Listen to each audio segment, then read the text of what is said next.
willing to rule it out. What do you think the White House strategy is going to be to rebut the fact that more than 1 in 3 conservatives think the president might be the Antichrist, at least in New Jersey? That is a PR challenge. Joining us now is Frank Schaeffer. He grew up in the religious far right. He is the author of Crazy for God, How I Grew Up as One of the Elect, helped found the religious right, and lived to take all or almost all of it back. Mr. Schaeffer, thank you so much for coming back on the show tonight. Thanks for having me on. I do not know what possessed this polling firm to ask whether or not people think the president is the Antichrist, but they did. Does the response rate among conservatives surprise you? More than 1 in 3 saying yes or they don't know. Well, I was a child when President Kennedy was assassinated, and my mother thought that because he died of a head wound, foretold in Scripture, of the Antichrist, he would be resurrected as the Antichrist. She thought this might be a possibility. So those of us who come from the evangelical subculture have been weaned with our mother's milk on a changing cast list of villains. It might be Kennedy to one generation, Obama to the next. But I think the larger point this brings up is that the mainstream, not just media, but culture, doesn't sufficiently take stock of the fact that within our culture we have a subculture which is literally a fifth column of insanity that is bred from birth through homeschool, Christian school, evangelical college, whatever, to reject facts as a matter of faith.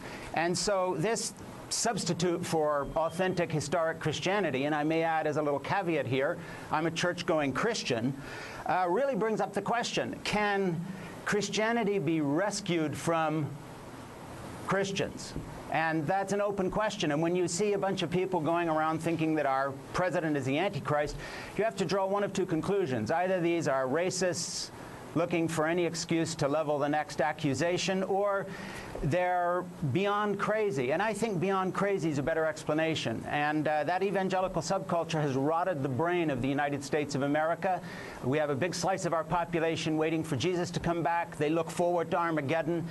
Good news is bad news to them. When we talk about the Left Behind series of books that I talk about in my book, Crazy for God, what we're really talking about is a group of people who are resentful because they know they've been left behind by modernity, by science, by education, by art, by literature.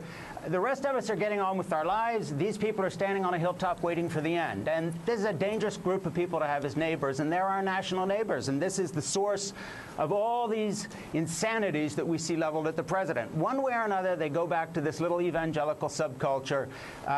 It's a disaster. It is one thing, though, to think about these as almost cultish views, to think about these as views that are on the fringes of beyond the edge of mainstream Christianity. It's another thing to look at the numbers. I mean, in this same poll, the numbers are also really high on the question of whether or not the president was born in the United States. 61% of McCain voters in New Jersey expressing doubt that Obama is American, saying he definitely wasn't born in the U.S. or they're not sure.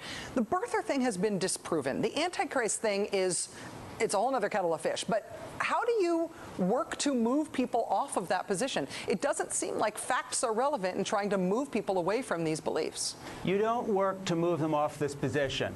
You move past them. Look, a village cannot reorganize village life to suit the village idiot. It's as simple as that. And we have to understand, we have a village idiot in this country. It's called fundamentalist Christianity. And until we move past these people, and let me add, as a former lifelong Republican, until the Republican leadership has the guts to stand up and say it would be better not to have a Republican Party than have a party that caters to the village idiot, there's going to be no end in sight.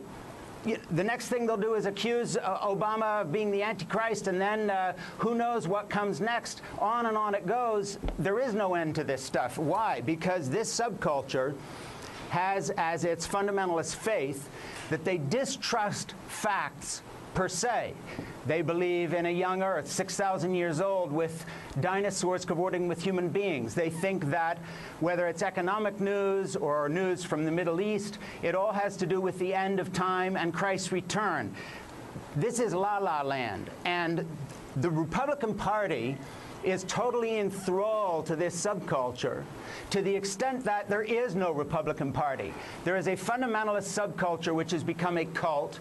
It's fed red meat by buffoons like Rush Limbaugh, Glenn Beck, and other people who are just not terribly bright themselves, and they are talking to even stupider people. That's where we're at. That's where all this is coming from. And it's becoming circular. It's becoming a joke.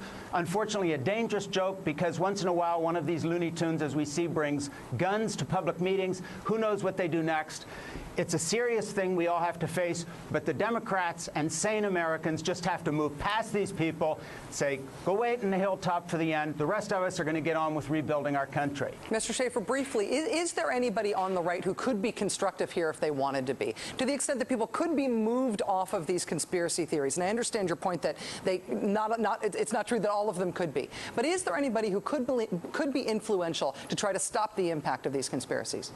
Look, in the year 2000, I worked for John McCain to try to get him elected in the primaries instead of George Bush.